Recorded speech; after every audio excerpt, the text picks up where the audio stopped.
Well, since you were last with me, it has been a continuous stream of historic moments in this save. Firstly, four sides in the European group stages. That's a miracle in itself. We've also had a record sale from our football club. We've got a returning face among three deadline day signings.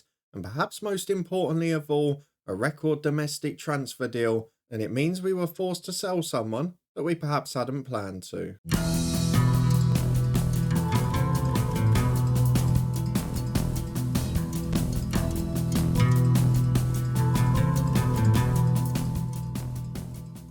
Yes, hello and welcome along to part 167 of this Build a Nation story, Lifting Spirits with me, Daniel. We are back today to face Coleraine and the small test of Tottenham Hotspur away. Didn't even get to mention that in all the moments in the intro. So if you're looking forward to that and seeing all the things that have been going on, then please do put a thumbs up on the video. Perhaps a concern at the moment is that you can see Larn under their new manager have started the season very poorly, but we're not going to worry about that for now because there are a lot of big moments to get through. We expected a trolley dash at the end of the Northern Irish transfer window. We didn't expect that to involve us. Let's go and have a look at the transfer news, which feeds into what's been happening for the nation, because if we start by having a look at our history, well, there have been 3 additions since you were last here, and a number of departures, 1 or 2 of them perhaps surprisingly. So I think if I've got my timing right for when you were last here, Tennant Harding had gone and we were waiting on the Vucinic deal to be completed, which it was. £24 million rising to 28 with a 50% sell-on clause as well. Interesting that at Palace he's picked up a red card already, got a couple for us last year, and he is a player who's going to be a star in the future, but at the moment has had a bit of ill discipline while settling in the Premier League. Then we get to deadline day and trying to trim that squad so we had enough to register everyone for Europe. The first 2 really helped us with that. Magloire-Class goes back to Luton Town for another year. They're not paying his wages, which is a concern, but he's playing for the England youth team. So my hope is if he does well this season, we'll be able to sell him on or play him next year. The second one was Jordan Gash, who played really well in a cup game the week before, but I just felt like he was the weakest of the bunch, and it's probably proven in the way that he's performed. He's gone to Leicester, he's not had quite the impact this time, but again, probably one will sell next summer. As we move on to the final one, and probably the big surprise of the day. Miles Stow, about 4 hours from the deadline, received a massive offer from Linfield. You saw it, 3 million rising to 3.6. We did get a buyback of about 10 million because the issue with him is that he's homegrown in the club and the country, and that is a big thing to lose for us for our squad selection. So there was a little bit of a pull towards keeping him, but I couldn't stop improving the nation, and for Linfield it's a massive signal of intent and the first time they've gone big for someone since, well, Kashif Beaton. So great to see them going for a player like that. What we had to do though was replace those players and fill the couple of voids we had in the squad, and I feel we've done that pretty well. So firstly, we needed another goalkeeper. John McDade is our answer. Oldham, a championship club now in this save. We got him for 450 grand. He's homegrown in the nation for our domestic squad, not for our European one. But he's very decent. He's a good backup. He's Northern Irish as well. While he's not made his debut yet, he has been in a few squads, and I'll make sure he gets at least 1 appearance. So played well in the cups, will be a good backup keeper. Just good to have someone of professional level if Morgan Hassin does get injured. The second one was perhaps the big one, which is the centre forward.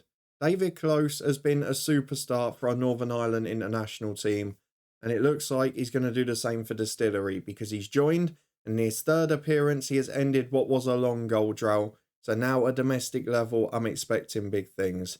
He's not as good as some of the strikers we've been trying to sign this summer. We talked about the kid from Valerenga, the one from Brazil, and the couple we missed out on as free agents to Parma and to Celtic, etc.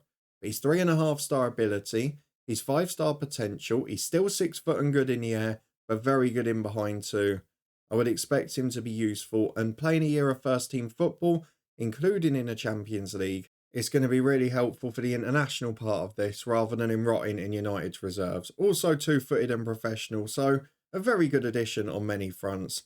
And then perhaps the least exciting signing of the 3, but probably the only necessary option that we had once Miles Stow left the club, was to bring back the lone listed Owen Kidd. Now, it doesn't mean we're going to have the perfect balance because now either Thompson or Bird are going to have to become the backup fullback.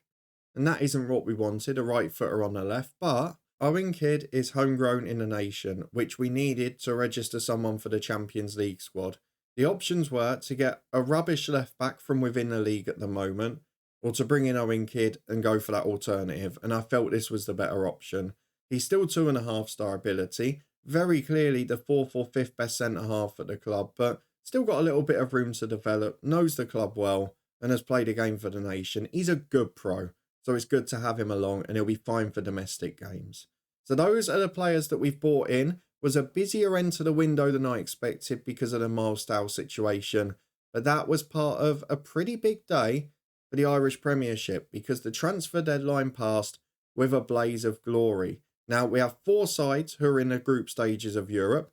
We knew about Linfield and Larne.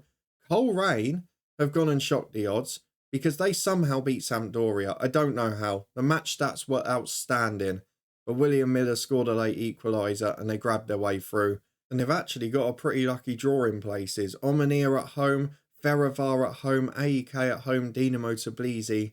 There's a chance they could get out of that group, which would be a massive benefit.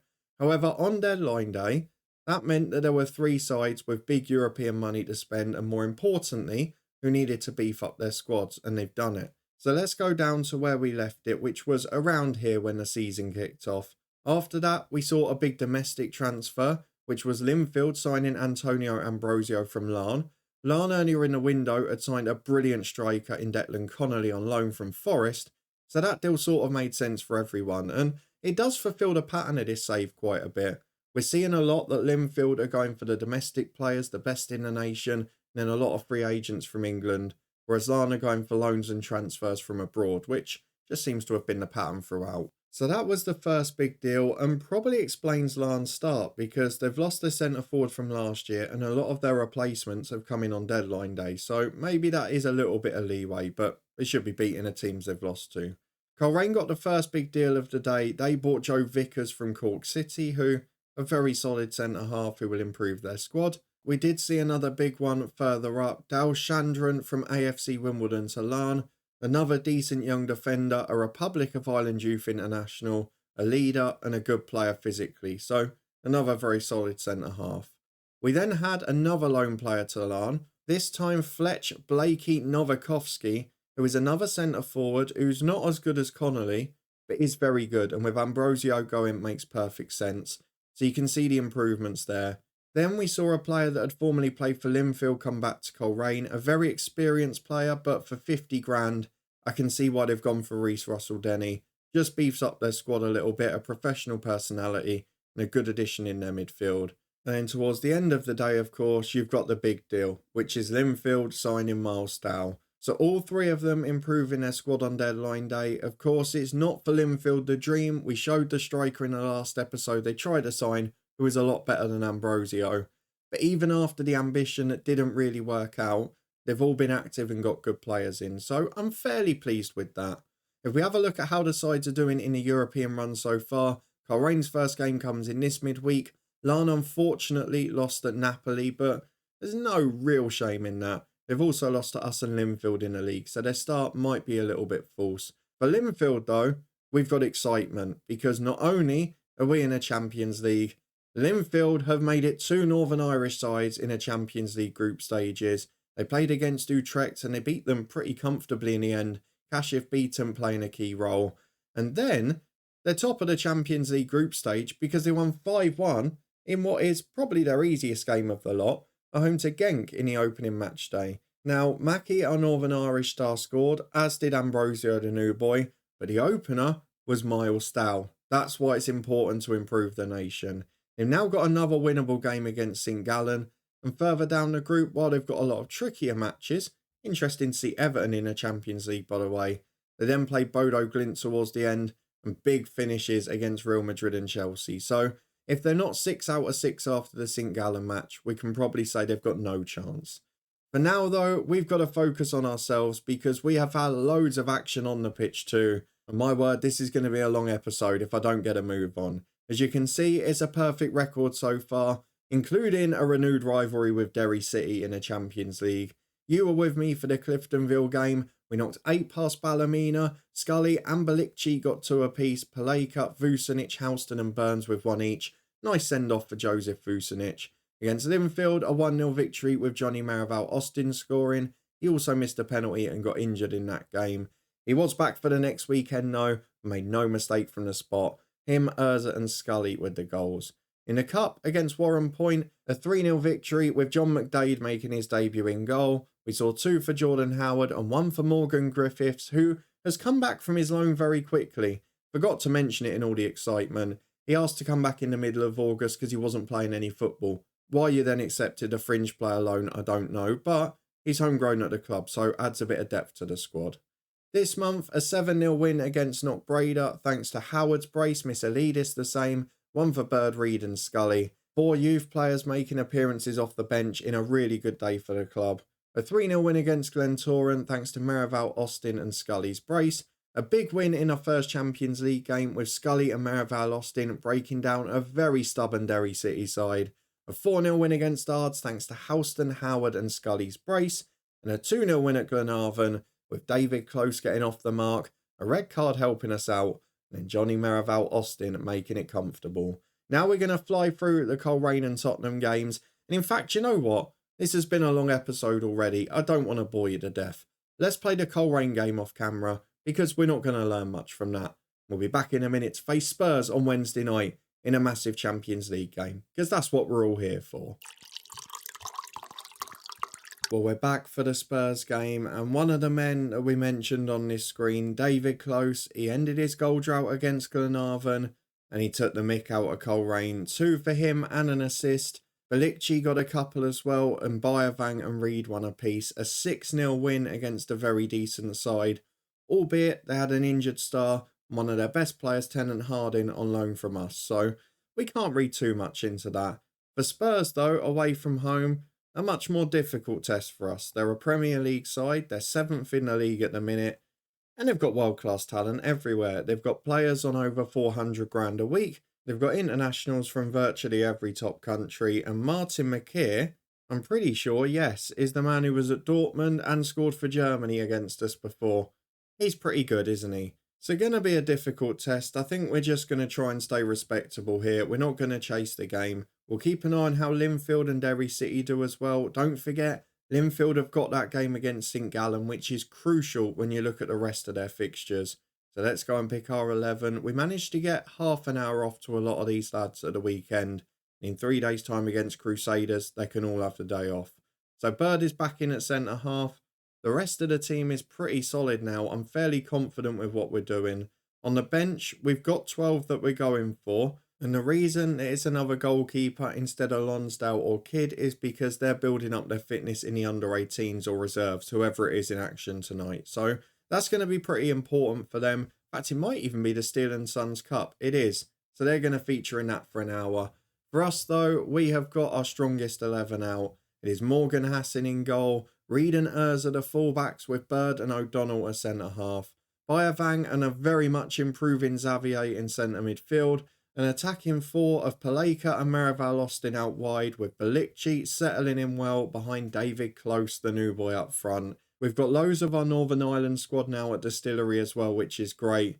And a couple of them starting tonight. I'm looking forward to it. We're going away to Tottenham. This is going to be tricky, but if we can get close, we might have some optimism for the season. Well, from this screen, I can only assume that Spurs haven't made any changes from the weekend, as Jardim's team are very strong, of course. Let's go and say we want to cause an upset. All the pressure's on them.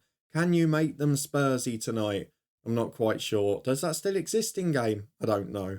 Let's get through the tunnel interview and the music. We'll be back in a minute for the first half highlights. Well, a very quiet start for us. Almost 20 minutes gone as we're back to defender corner. The first time we're seeing any of the action. Santos gets it back to the edge of the box. He was fouled very late there as well. As Morales gets it up to Meza. Cutting in from the left. Urza's there.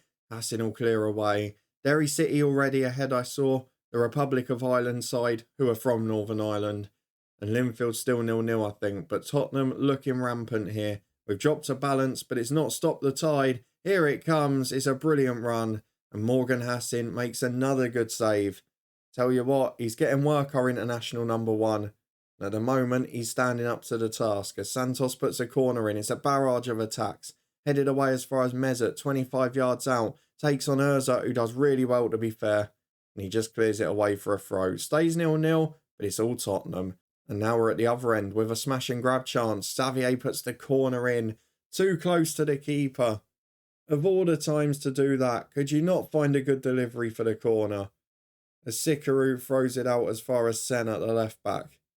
He can work down the line, but instead just keeps the ball. Spurs will be content to play around and wait for the right opportunity. As here is McKeer. Great block from Xavier. Getting threats of call-ups to the Dutch squad for him, which would be a very big call for us to have a player from an elite nation outside the UK. As Berg gets the ball at left back, loses possession. Into the back post, the cross is overhit. Reed will bring it away to Adamir. He can carry it down the line. Getting stuck between his two names here as he chips it in for Miraval Austin. He's 1-on-1. Oh, he just got caught. The defender just got his foot in time. That was a real opportunity to nick one. Yet to have a shot on target. And our first could have been a goal. Linfield are drifting off the page there, but they're still 0-0 at the minute.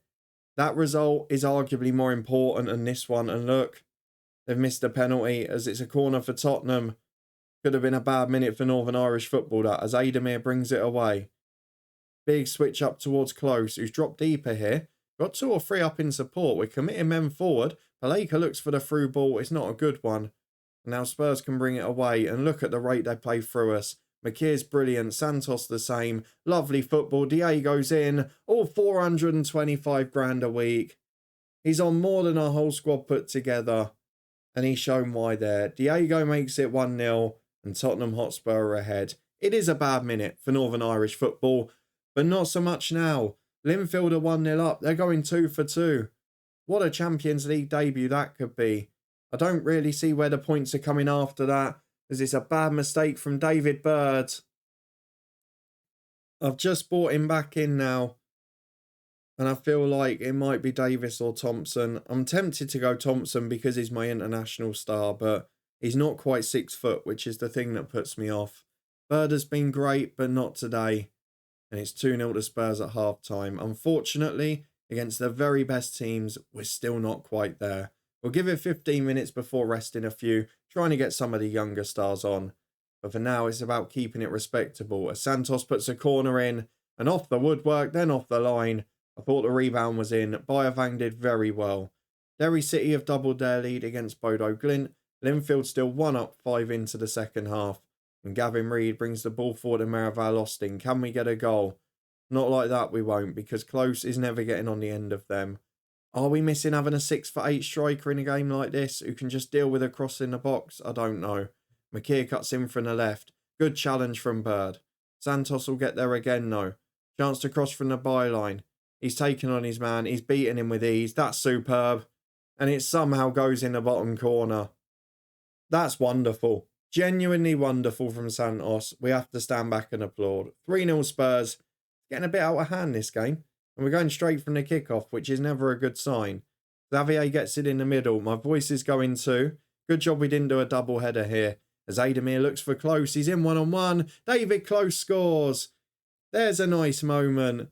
David Close gets the Champions League goal. Adamir set it up. And at least our attacking signings this summer are showing a bit of quality. Didn't get to do much to the defence, but that's made me smile at least. And with almost an hour on the clock, we're back with the ball on the right-hand side again. Xavier and Reed playing a 1-2. Does look a little perilous here when they're pressing us high, as David Close can't win the header, and that is the problem, isn't it? As Mesut gets the ball on the right for Spurs, beats his man. Chance to take him on, but he goes wide to Leonardo. Free in the middle, he can cross if he can. Santos there, deflects off the defender. O'Donnell threw himself in front of it, and Bird headed the rebound wide. I'm going to look at subs in a moment because Reed's on a booking. Miraval Austin's not having a good game. Bayavang's been struggling physically for a while. I feel like we've got to protect people with this wrapped up. Hassim makes a good save from Leonardo, and it stays 3-1. Linfield winning as well. It could be worse, let's be honest. We're going to make the changes now. Reed is going to be replaced by Matthew Freeman. Urza's struggling a bit as well, so I'm going to bring on Cameron Thompson.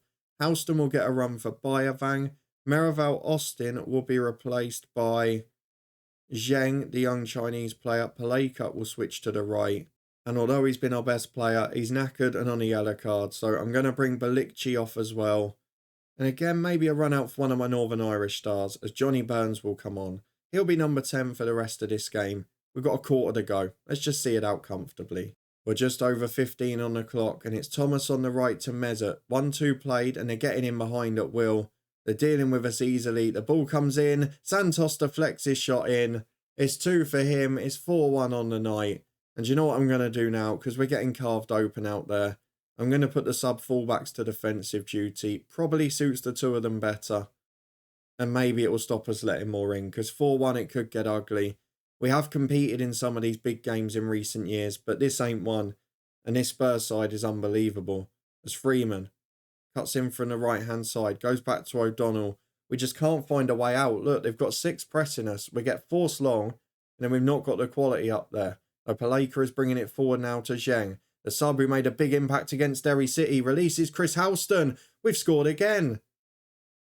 Do you know what? It helps the goal difference in the goal scored column, which once we get to the crunch time, could be crucial. We just missed out on getting through last year. We've got a slightly better draw and we've won one already this year. This isn't a game I expected to win, but the score 2 to bring it a bit closer is great. Bit worried about that knock for Johnny Burns at the end because the international window is next week. But you know what? I'm fairly proud of that effort. It was a good one. We competed with a top Premier League side. We've got to get better defensively. And next summer, that will be our priority. I want to say well done to Spurs. They were the better side in this game. Not sure why we accidentally went Sevilla there. Derry City won 2-0. Linfield are still top. They scored again. They've gone above Bayern Munich on goal difference. They've got a horrible run of fixtures after this. But they've had 2 winnable games at home. They've won them both. They've given themselves a chance. And now if they nick one more result, they might be okay. Johnny Burns will be fine. He's only out for a couple of days. And we won in the Steel and Sons Cup. Both Lonsdale and Owen Kidd got an hour and did okay. Before we have a look at the schedule though and see when we're next going to be back, I do want to quickly show you what's been happening with Northern Ireland because we've got a big international window coming up this time around. A home game against Lithuania could be enough to send us to the Euros because we've bounced back in this qualifying campaign, albeit it's been a very winnable one.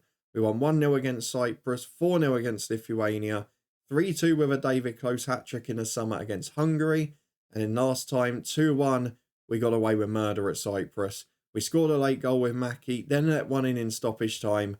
David Close though, a 95th minute penalty, cool as a cucumber.